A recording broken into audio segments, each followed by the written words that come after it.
And welcome to 2021, episode 1.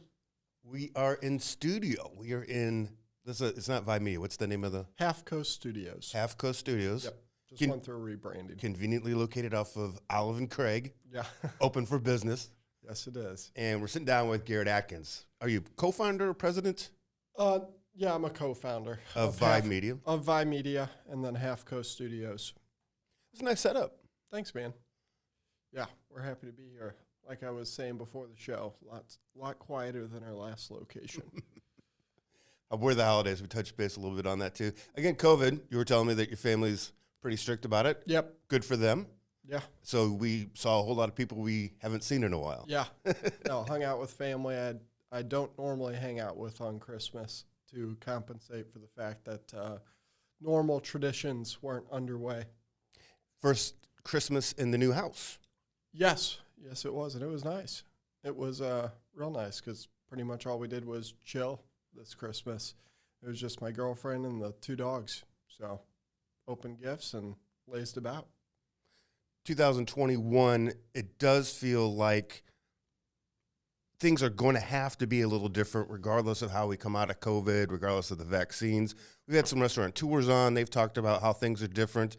I think if anything else, what 2020 proved was socially, you can't be in front of everybody. Mm-hmm. You've got to have a presence on the internet. Yeah. Whatever you do. What do you think some of the initial things from 2020 are going to be important for people to know in 2021? I think the number one thing to keep in mind in 2021, and I'm not an expert on COVID or the subject at all whatsoever, but from my understanding, about 1 million people have been vaccinated so far. There's 330 million people in the United States. Some of them aren't going to want to get vaccinated immediately or at all.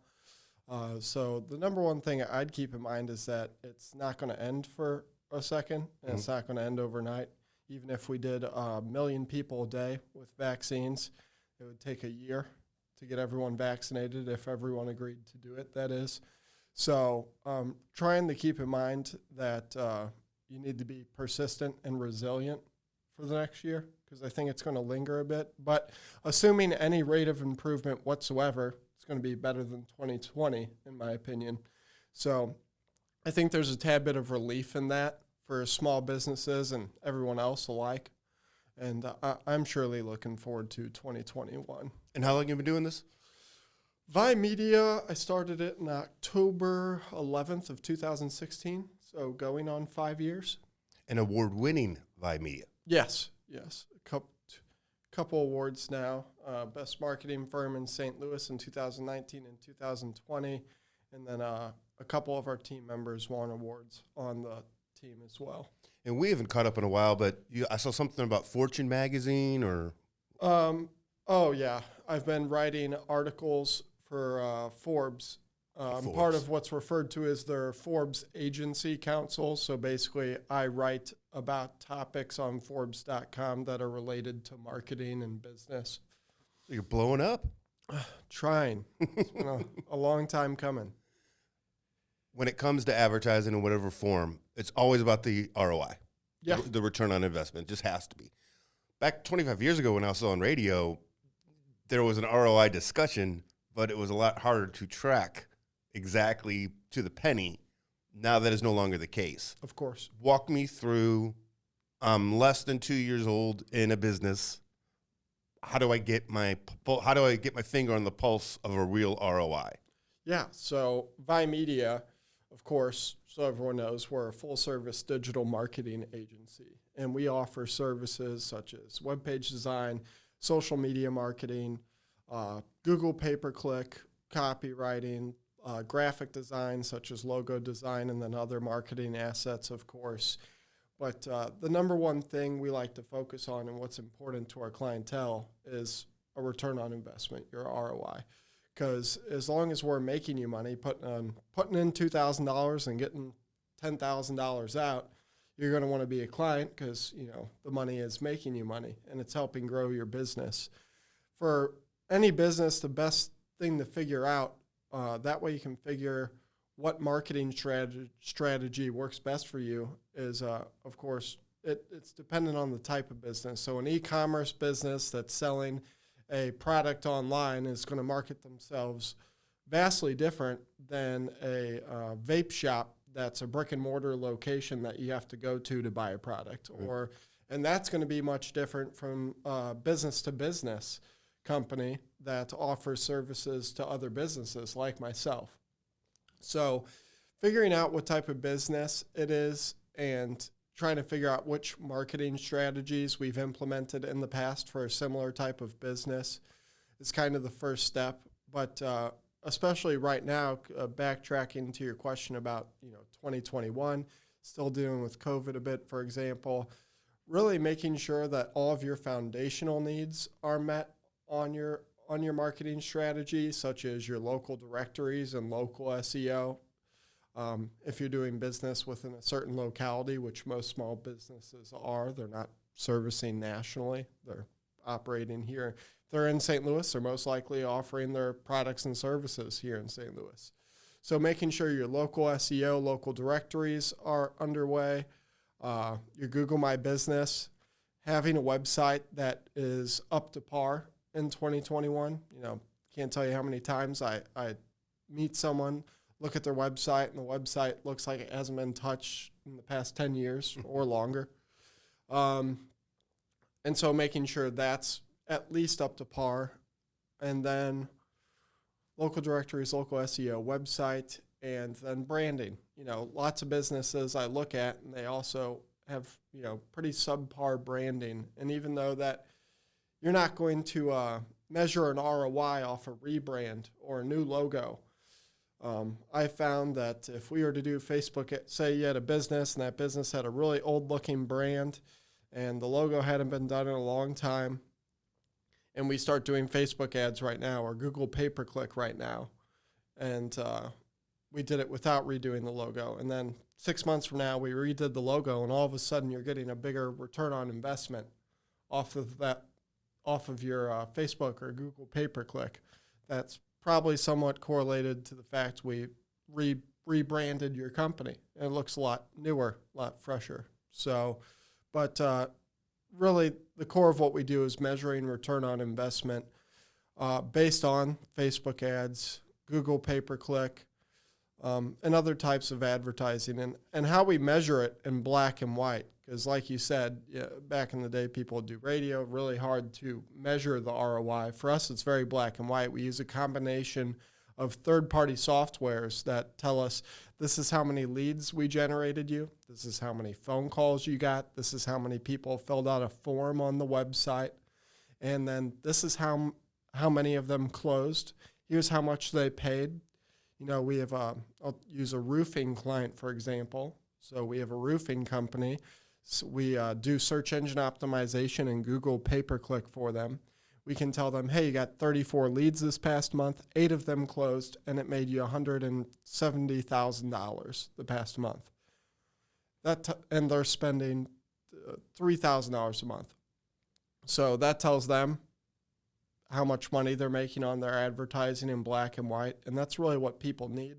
Lots of marketing firms don't measure it, and they aren't very transparent. We're extremely transparent. For mom and pops, they might get a little nervous that you're that into their business. I mean, how do you know you've gotten $110,000 out of that advertising? Are you hooked up to their books?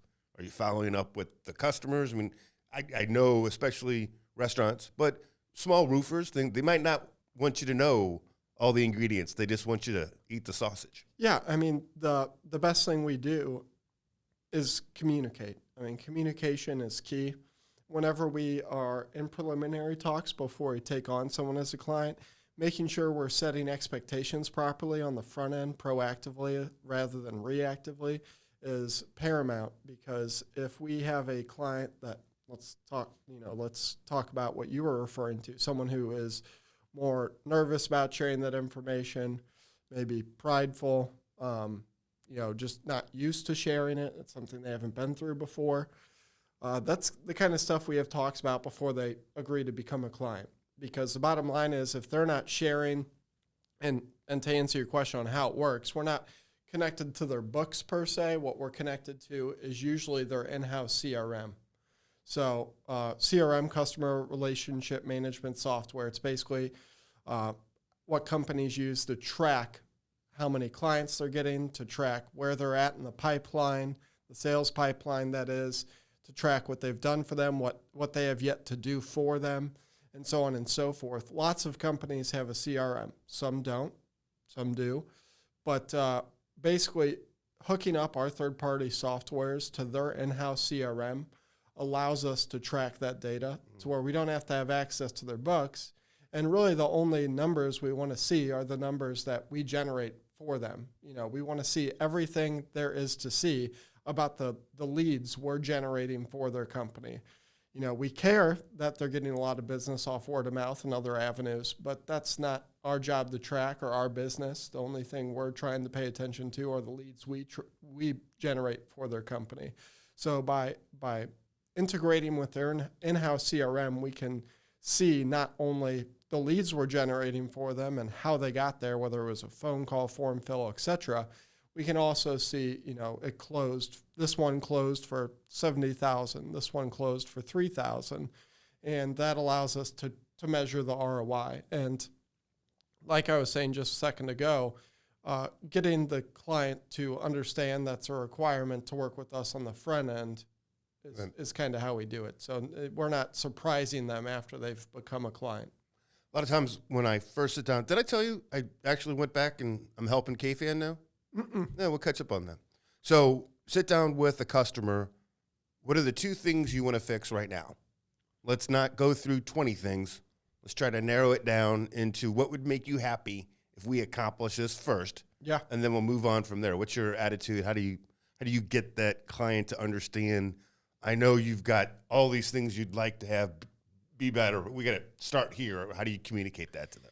Well, I'd say over 90% of our clients start, I communicate that to them by using common sense. 90% of our clients start with a product we refer to as the digital foundation. And what that is we perform an audit of their online presence as it stands now. So if you have a business, let's call it a coffee shop, you have a coffee shop in St. Louis, we do a digital audit. What that does is measures their current SEO strategy. It shows us what words they're showing up for, what words their competitors are showing up for. It shows us how good the website is optimized in the eyes of Google and Google's search engine algorithm. And it shows us their social media pages and the effectiveness of those, and it shows us their local directories like Yelp, Better Business Bureau, Google My Business, Apple Maps, etc.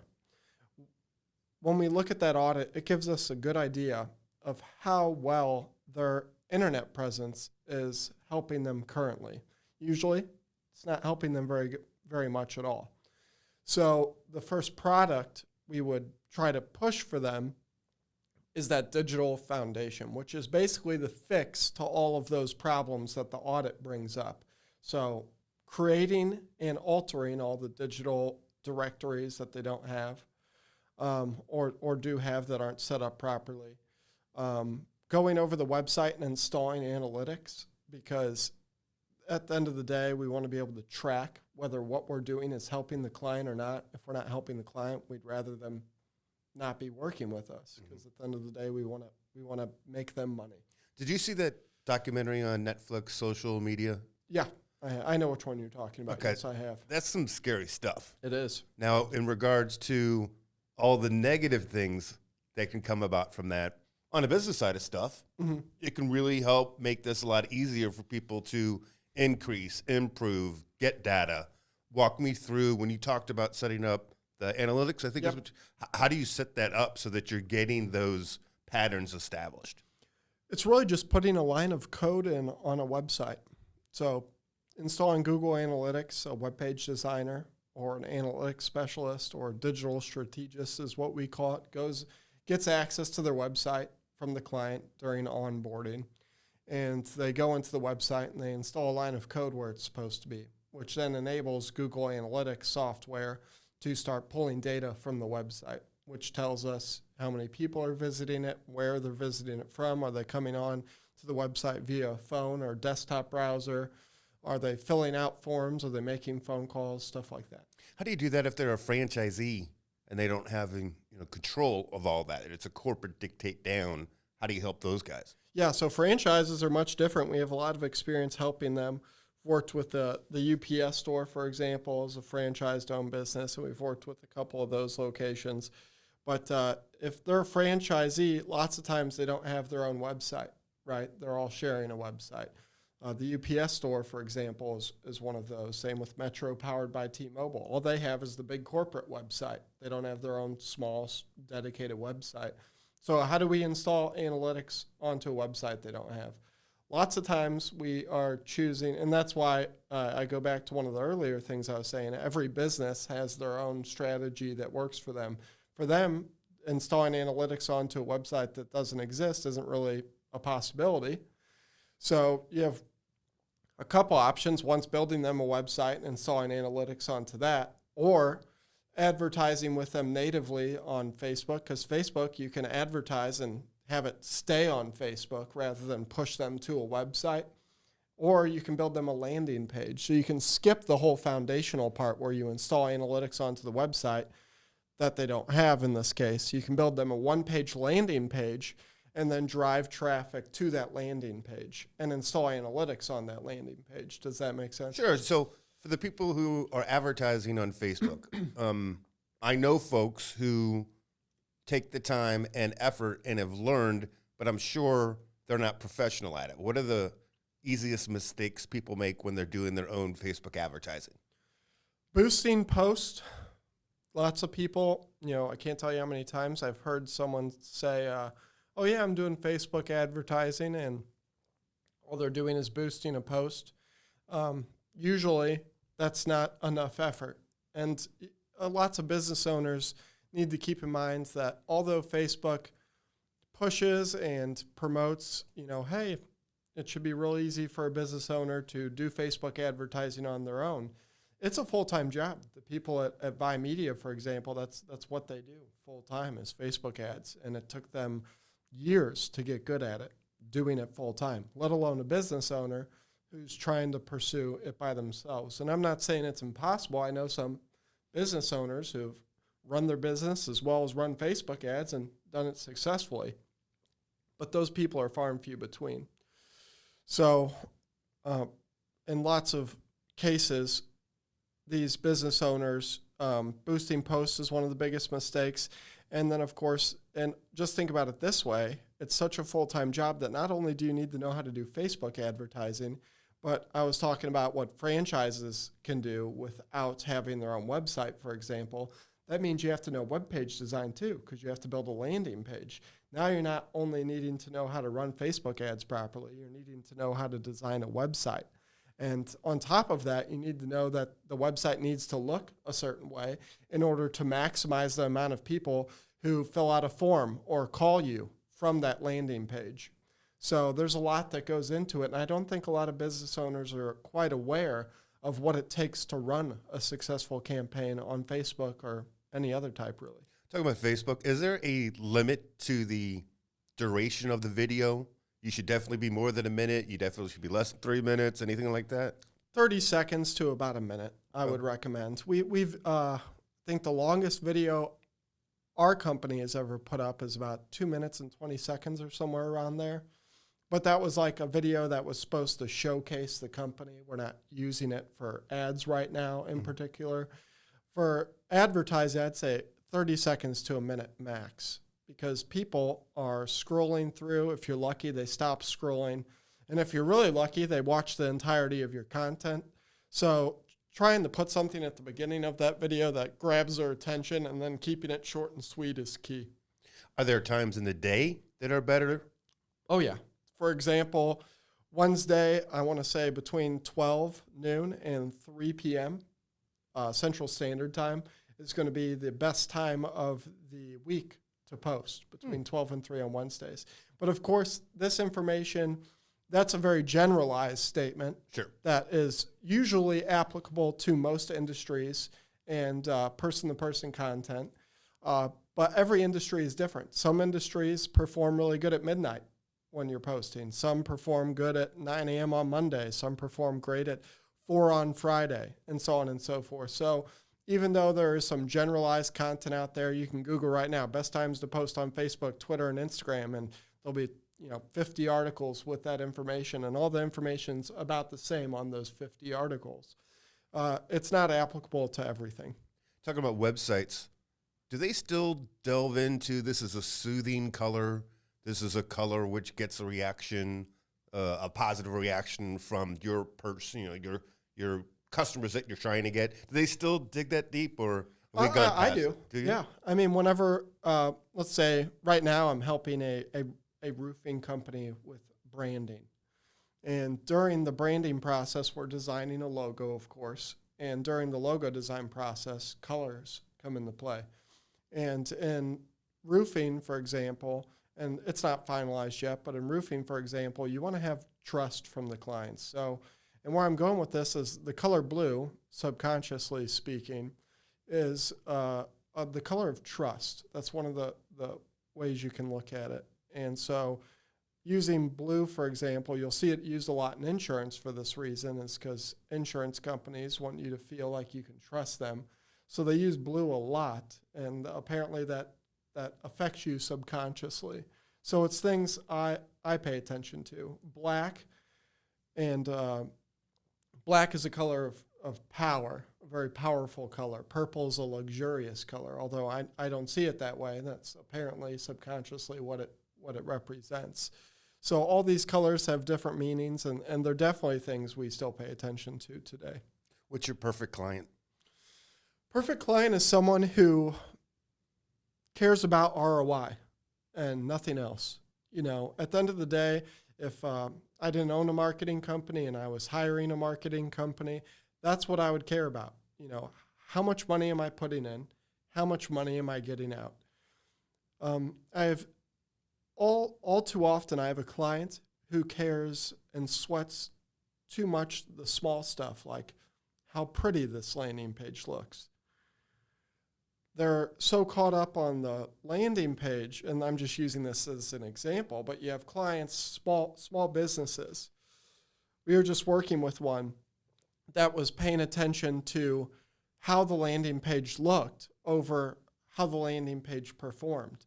Landing page was making them thousands of dollars a month while they were only spending $2,000 a month, but they were too caught up on how it looked. Mm-hmm. So making sure that the client only cares about the ROI. They can care about, making sure that we're making their company look good. That makes sense. You don't want to falsely represent or make a company look bad, but you also want clients that care about how much money you're making them, because at the end of the day, that's why I'm in business with most of the clients I am. So the other thing that I find some clients fall trapped to, you got a fabric store, right? You got an interior designer, and they want to tell you the story about how this customer comes in with just this little slither of an example of the drape that she wants, and how they were able to take that little sliver and make it into this huge, awesome project. Yeah. And I'm like, that's the worst possible thing I'd want people to know I could do. Because then I'll be coming in with just a little sliver, yeah. If you're a restaurant, promote what you make the most money. What's the dish that makes you the most money? That's where you put your dollars. If you're the roofing guy, what's the job that is going to give you the best bottom line when that job's over? I think sometimes clients don't see that as clearly as they should, especially when they're doing it on their own. Yeah. No, that's a fair statement. You got a story about the slither of the drapery guy? Yeah, no, I guess one, and this isn't an ROI product story, but lots of times I'll have logo design is where that happens. That's the worst thing worst project we could get involved in with very little information. You'll have a client, we tell clients, whenever we're selling them a logo or a graphic design product, and we tell them no matter how much input or how little input you give us, we're going to get the job done, and we're going to keep working on this logo or this pamphlet or this trifold that's going to go on your table until you're happy. And sometimes the client will take that as, oh, I don't really need to give them much. They'll get it done. You know what I mean? And that's all part of the game of communicating properly. And some clients aren't very good at the creative process, so it's best they stay out of it sometimes anyways. But with logo, sometimes they'll give you one image. We were designing a logo, and some company, we were like, okay, we need you to give us some examples of logos you like out there. They say, I like Nike. I like Adidas. I like all these logos that are Fortune 500 companies that the symbol is all those companies need, because they're world-renowned companies. Whereas this is a small business. No one knows what this small business is. You can't go for the same things as Nike, Adidas, etc. So them giving us Nike's logo and saying, okay, that's my input, build me a logo. That's the sliver. And then we have to take that sliver and find a logo that works for their small business and is an effective logo, but also makes them happy. And what makes the client happy and what works for the client's company are two totally different things. A client will love something that is terrible for their business, and they'll absolutely hate something that is making their business money. And so trying to bridge that gap is one of the harder parts of our job as digital marketers. You talked about Yelp. Yelp is kind of like the newer way to say top of mind awareness. When we were advertising 25 years ago, used to tell the story. 7-Up is getting their butt kicked by Coke and Pepsi. Mm-hmm. And what they do is they create their own category of the Uncola so that now they're not getting their butt kicked by Dr. Pepper and Pepsi. Sure. Think Uncola, the first thing you think of is 7-Up. Do you still deal with that, or is that now a Yelp issue? What do you mean? Is it something that you're still trying to account? Like, that used to be one of the 2 or 3 things we immediately wanted to accomplish for the client, was to get them recognized, understood for something specific to them. And sometimes that was challenging. A differentiator. They wanted to be all things to all people. Sure. And it was like, look, you're being the best St. Louis pizza place, that one's going to take a lot of money. Yeah. Let's talk about something else that we can get you that Toma. No. Yeah, a differentiator is something we're always searching for in a client. And lots of times when we take on a client, something that differentiates their business isn't present yet. We kind of have to help the company identify what makes them different, what sets them apart. Why is this chiropractor different than all the rest? Why is this restaurant different from all the other restaurants that serve the same types of food, like a pizzeria, for example? So, yeah, that's very much still a part of the job and something we do.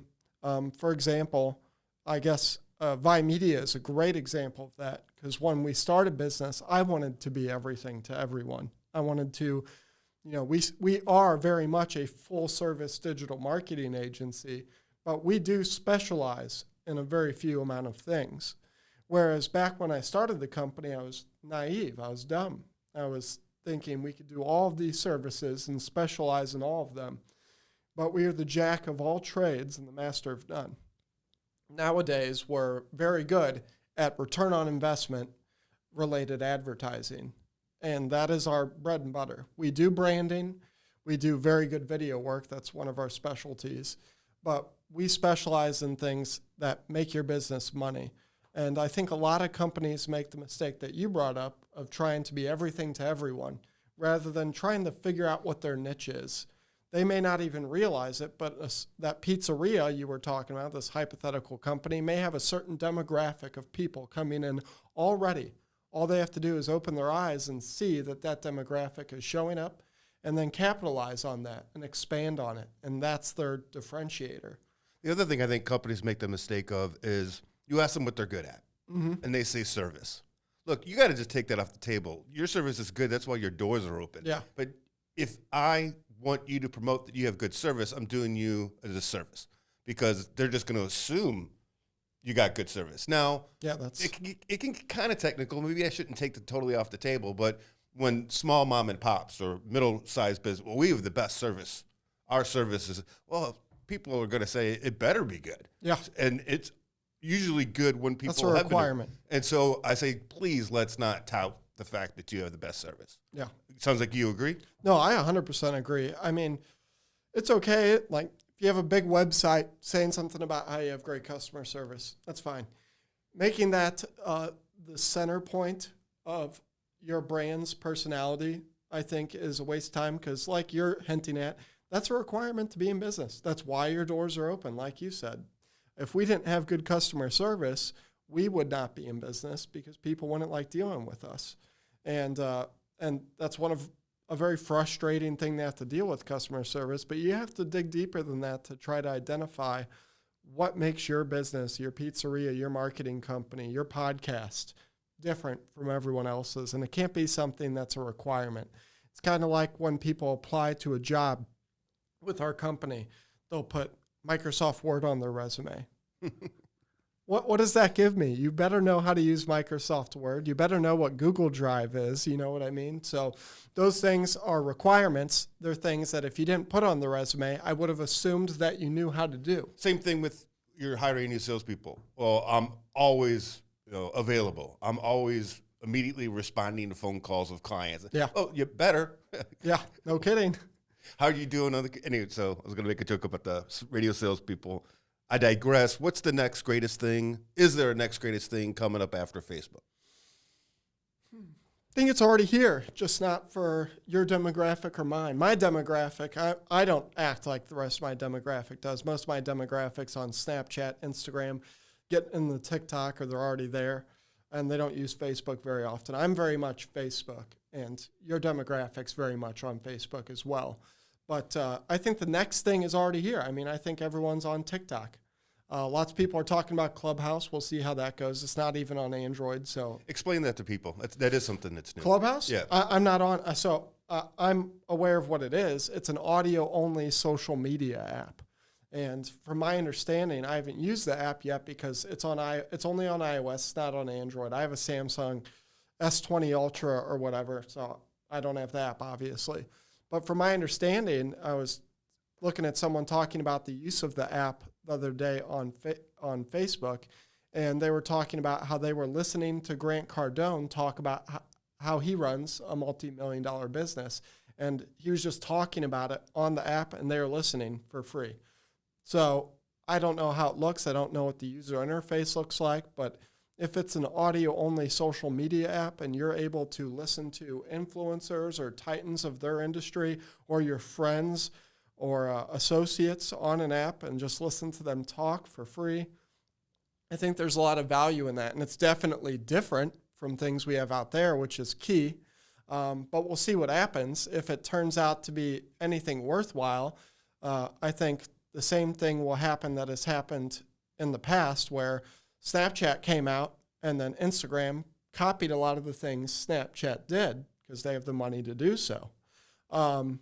It'll be interesting to see what happens.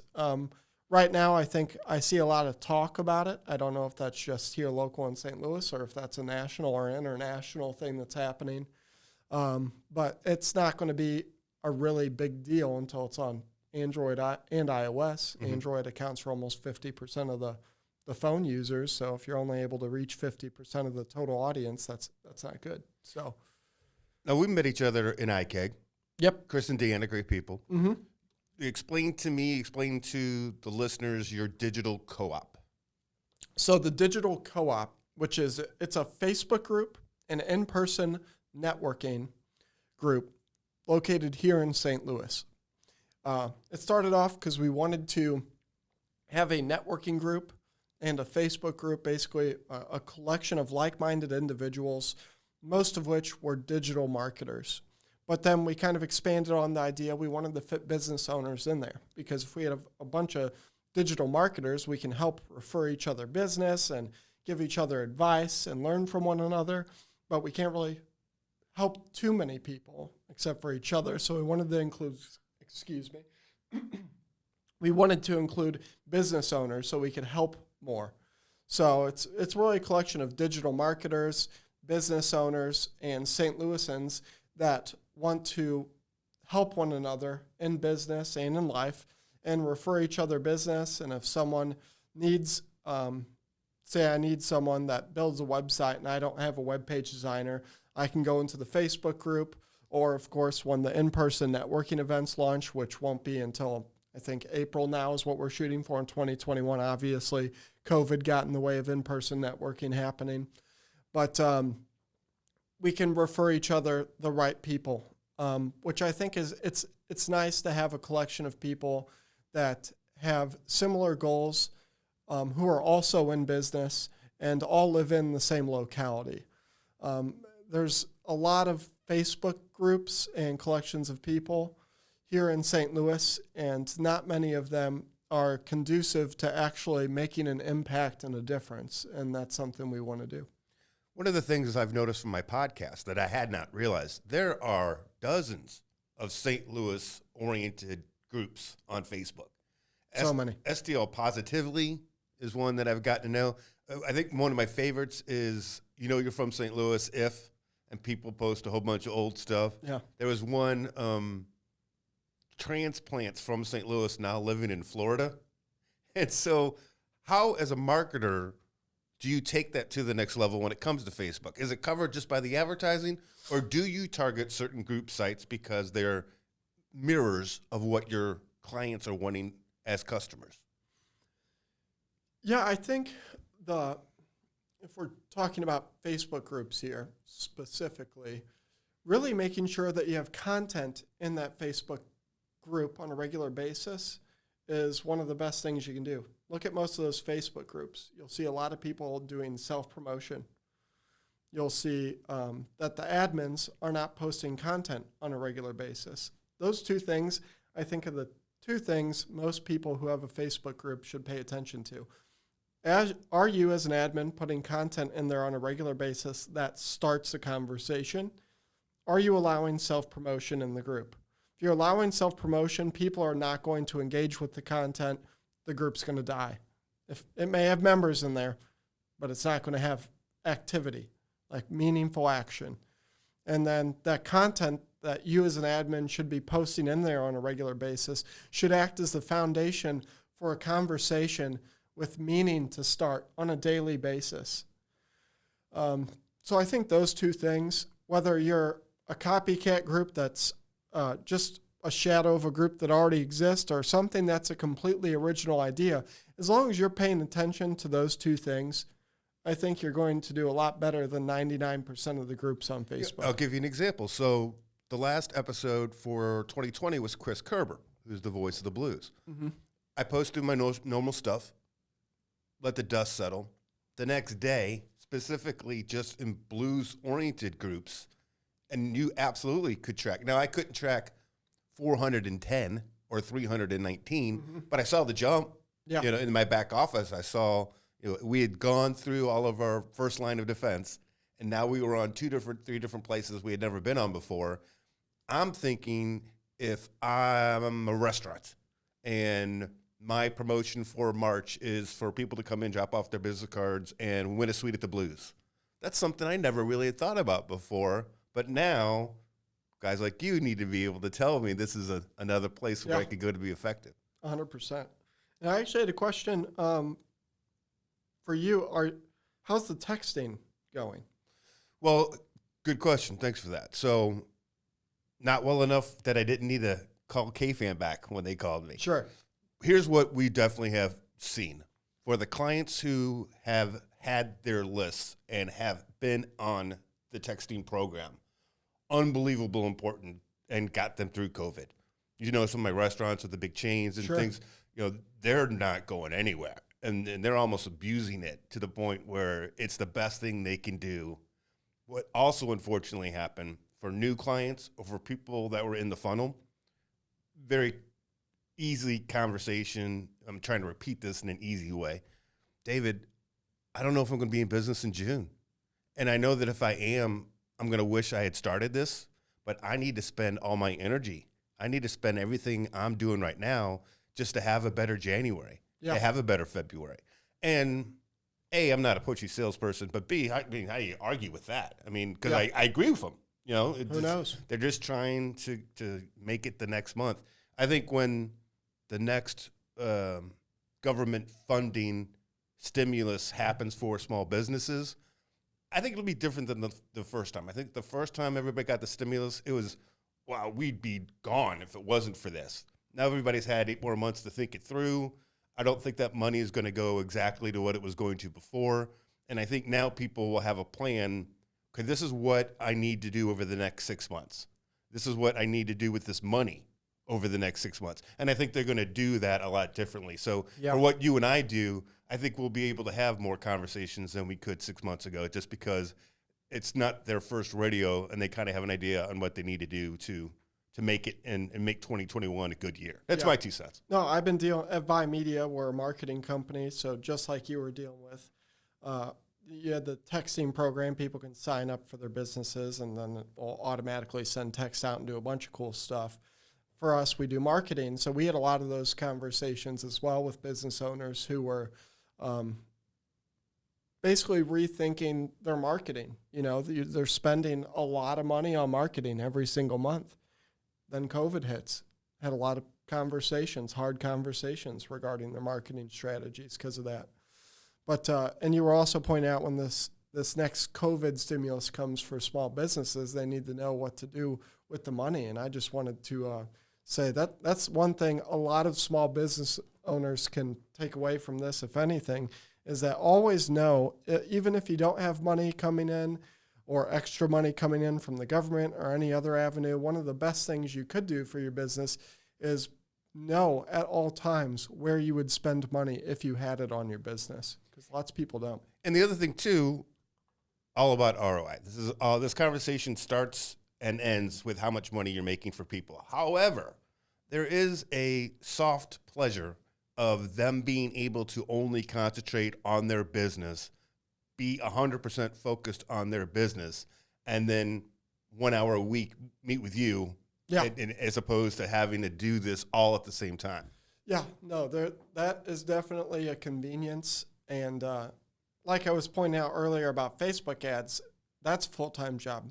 Web page design, Facebook ads, graphic design, depending on what you're designing, Google pay-per-click, copywriting, SEO, all of that. They're all individual full-time jobs. In fact, web page design is like 2 to 3 different full-time jobs.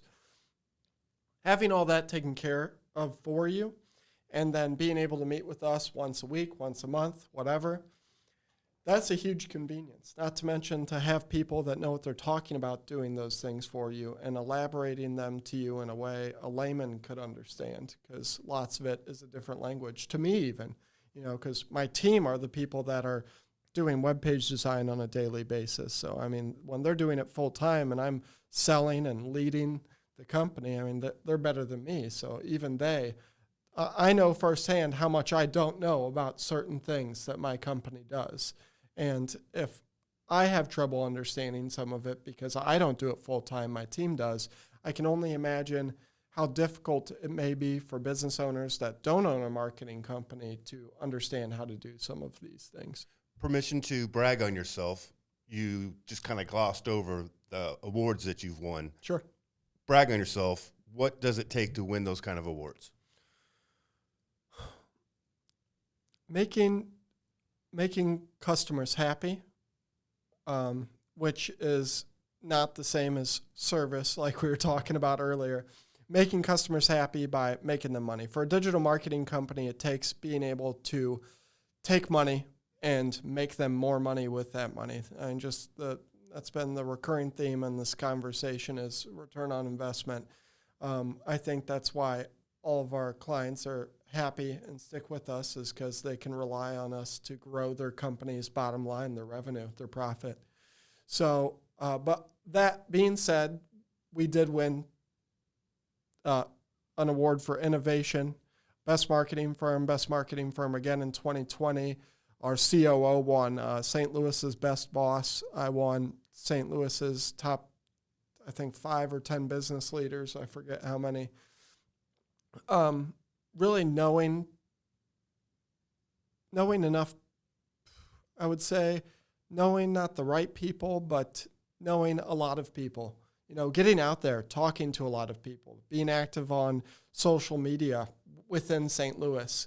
Knowing a lot of people is how you win those awards, because they're the ones who nominate you. You may do an excellent job in business, but if you're a business owner and you're not talking to other business owners If you're just running your company from the shadows, you may be making a lot of money, but you might not win any awards. And really, it may not matter to you whether you win awards or not. At the end of the day, you put up a plaque and then you say, let's do it again next year. You know what I mean? It doesn't make you any better or any worse. It's just a form of public relations, PR. So educate me on this. We're doing the video, and then we'll probably take the audio and put that on the platforms. Sure. Why will more people probably see the video than the audio? It's just how people like to consume it. If I'm on the road, with the exception, of course, that the great Garrett Atkins is here. Yeah. And so that's going to be drawn. Of course, this is going to be the biggest episode ever. So I think more people consume video content than consume video content than audio-only content. Well, now that's probably, not the case. I should say on social media, someone is more likely to engage with your content if it is video content because it is more interactive than a text post, for example. If we were to transcribe this whole thing and put it on as a post, as opposed to putting a video, video is much more a fun way to consume content. Not to mention Facebook prefers video content because they know it's consumed well. So they actually increase the amount of people that your content is shown to if it is video. Now, of course, podcasts are huge right now, obviously. Everyone's trying to start a podcast. Everyone's listening to podcasts or 10 podcasts at once. So I'd say right now is a very different time where I think that although on social media platforms, for example, video content's going to outperform other forms of content, we're kind of at a place where audio content may be king or may already be king of the content. On audio-only platforms, obviously like Spotify, well, even Spotify put on video, but on lots of platforms that only allow audio, the amount of users and people consuming content and how much content they're consuming is going up very rapidly. But that being said, video content, I think, just gives a podcast an extremely more premium feel. And I think Spotify, for example, felt the same way, and that's why they started putting video on there. So as we get ready to wrap it up, we're going to do a St. Louis 7 on our YouTube channel, OTwithOliver. Mr. I Create Logos, I Create Branding, VIE Media, VIE Media. What's that mean? VIE Media. So VIE means to strive to be in competition with. English word to strive to be in competition with. Marketing at the end of the day is you trying to capture more market share than your competitors you are competing. So that's what it means. And the shop is still down in the valley? Yes, so we're located just outside of St. Louis City in Chesterfield, Missouri. How else can people get in touch with you? VIE.media, not .com, .media, which is a domain for our website. And then, of course, they can just email me at garrett@garrettatkins.com. Good way to kick off the new year? Heck yeah. Knuckles, baby. Thanks for having me on. Thanks for being on.